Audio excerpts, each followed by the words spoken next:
ആരംഭിക്കാനിരിക്കുന്നതേയുള്ളൂ. എന്നാൽ കഴിഞ്ഞ തവണ ഒരു സാധ്യതാ ലിസ്റ്റിലും ഇല്ലാതിരുന്നിട്ടും അവസാനം സ്ഥാനാർത്ഥിയായ KV തോമസിന് ഒരു സംശയവുമില്ല.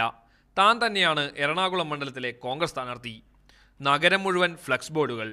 തോമസ് മാഷിന്റെ ബഹുവർണ്ണ ചിത്രങ്ങളോട് കൂടിയുള്ള ഫ്ലക്സുകൾ സിനിമാ പോസ്റ്ററുകളെ വെല്ലും.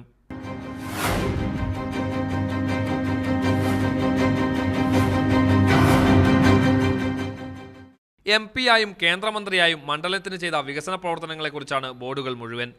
സ്കൂൾ വിദ്യാർത്ഥികൾക്കുള്ള ഉച്ചഭക്ഷണ പദ്ധതിയിൽ തുടങ്ങി കൊച്ചി മെട്രോ വരെ തന്റെ അക്കൗണ്ടിൽ വരവ് വെച്ചിരിക്കുന്നു തോമസ് മാഷ്. ഫ്ലക്സ് ബോർഡുകൾ മാത്രമല്ല, വികസന പ്രവർത്തനങ്ങളുടെ നൂഴിലകൾ ചേർത്ത് പറഞ്ഞ് ഒരു ഉഗ്രൻ ബുക്ക്ലെറ്റും പുറത്തിറക്കി. MP ഫണ്ട് ഉപയോഗിച്ച് നിർമ്മിച്ച ഒരു കെട്ടിടത്തിന്റെയും ചിത്രം പുസ്തകത്തിൽ ഉൾപ്പെടുത്താൻ വിട്ടുപോയിട്ടില്ല.